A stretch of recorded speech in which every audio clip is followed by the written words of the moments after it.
Website জটিলতায় তৃতীয় দফায় পেছালো একাদশ শ্রেণীতে ভর্তির ফল প্রকাশের তারিখ। পরবর্তী সময় জানায়নি শিক্ষা মন্ত্রণালয়, অনিশ্চয়তায় শিক্ষার্থীরা। মিয়ানমার বাংলাদেশের সঙ্গে যে আচরণ করছে তা সুপ্রতিবেশী সুলভ নয়। সময় এসেছে সম্পর্ক নিয়ে নতুন করে ভাববার, অভিমত বিশ্লেষকদের। অপরিকল্পিত নগরায়নের ফলে বাড়ছে যানজট, অকার্যকর হয়ে পড়ছে সব ধরনের ট্রাফিক ব্যবস্থা। গণপরিবহন ভিত্তিক পরিকল্পনা বাস্তবায়নের তাগিদ।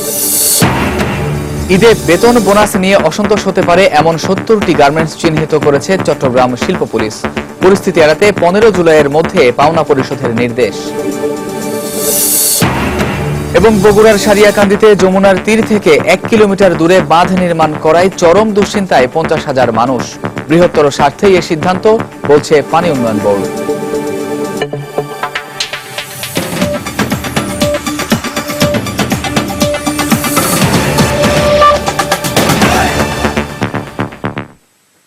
সময় সংবাদের সঙ্গে আছি আমি কামরুজ্জামান মামুন।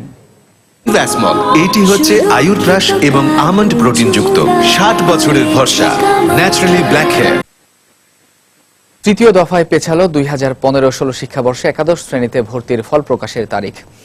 তবে পরবর্তী সময় কবে তা এখনও জানায়নি শিক্ষা মন্ত্রণালয়। সকাল 8টায় ভর্তির ফল প্রকাশের কথা ছিল, কিন্তু বোর্ডের ওয়েবসাইটে ঢুকলে নতুন নোটিশ দেখা যায়।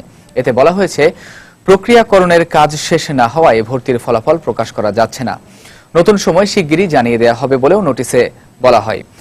এর আগে আবেদন গ্রহণ শেষে ভর্তির ফল প্রকাশের সময় ঘোষণা করা হয় বৃহস্পতিবার রাত 11:30টায়, কিন্তু কারিগরি সমস্যায় অজুহাতে তা পিছিয়ে প্রথমে শুক্রবার রাত 11:30 এবং পরে শনিবার সকাল 8টায় সময় দেওয়া হয়। মূলত একাদশ শ্রেণীতে এবছর প্রথমবারের মতো অনলাইনে ভর্তি কার্যক্রম শুরুর পর থেকেই প্রতিটি পদে পদে বিড়ম্বনায় পড়তে হচ্ছে শিক্ষার্থীদের। এ অবস্থায় নির্ধারিত সময়ের পরও ভর্তি কার্যক্রম শুরু না হওয়ায় অনিশ্চয়তার মুখে পড়েছে তারা। প্রতিবেশী দেশ মিয়ানমার, বাংলাদেশের সঙ্গে রয়েছে স্বল্প সীমান্ত এলাকা, তারপরও আলোচিত সমালোচিত। মাদক চোরাচালান, অস্ত্র পাচার ও রোহিঙ্গা ইস্যুতে বিজিবির কঠোর অবস্থান, অপরদিকে মিয়ানমার সীমান্তরক্ষী বাহিনী, বর্ডার গার্ড, পুলিশ, বিজিপির আগ্রাসী মনোভাব।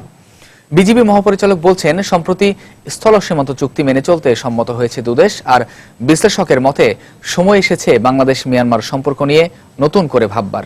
দেখুন আমার তৈরি একটি প্রতিবেদন।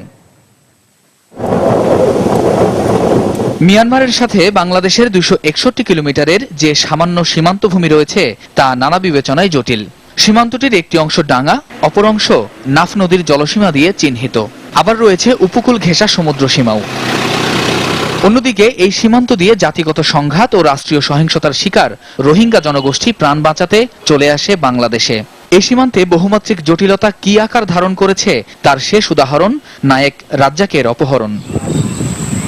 গত বছর মে মাসে মিয়ানমার সীমান্তরক্ষী বাহিনী, বর্ডার গার্ড, পুলিশ, বিজিবির গুলিতে বিজিবি নায়েক মিজানুর রহমান নিহত হন।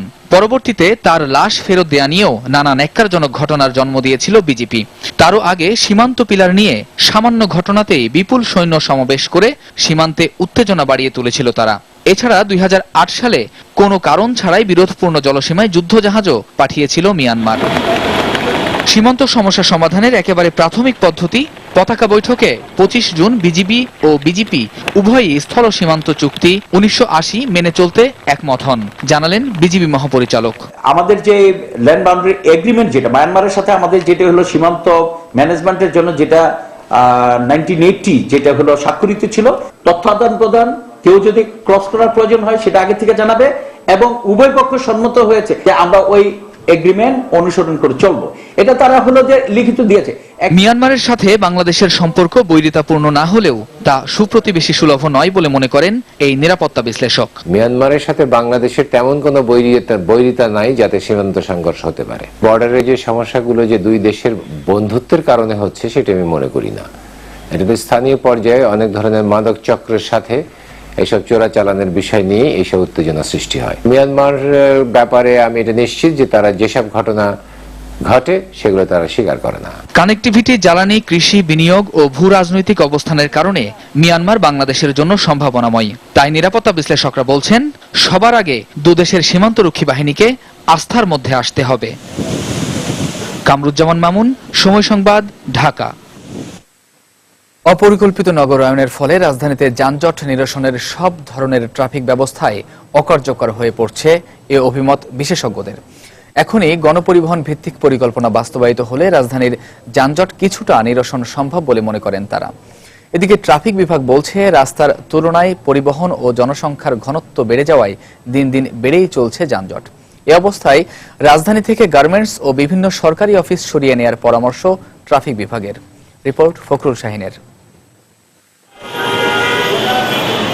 সিটি কর্পোরেশন থেকে রাজধানীর যানজট নিরসনে একাধিক ফুট ওভারব্রিজ, আন্ডারপাস, ফ্লাইওভার নির্মাণ ছাড়াও আধুনিক ট্রাফিক সিগন্যাল বাতি ও টাইমার কাউন্টডাউন বসানো হয়েছে, কিন্তু কোনোটাই যানজট নিরসনে এনে দিতে পারেনি কাঙ্ক্ষিত সাফল্য।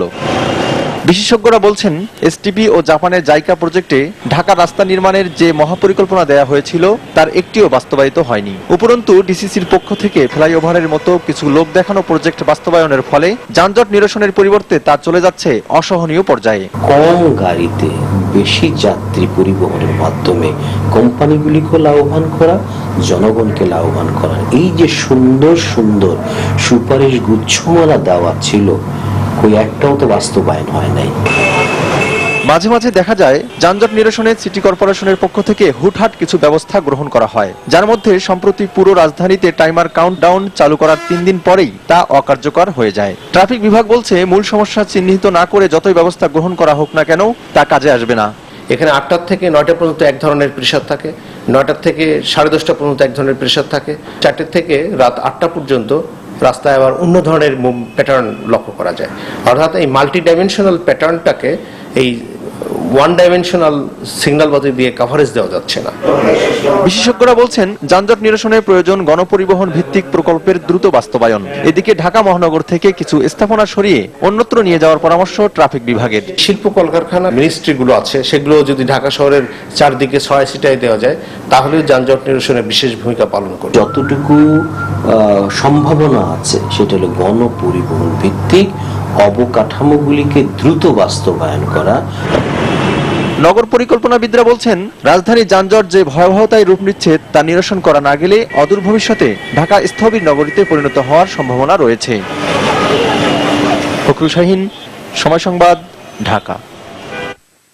দেখছেন সময় সংবাদ।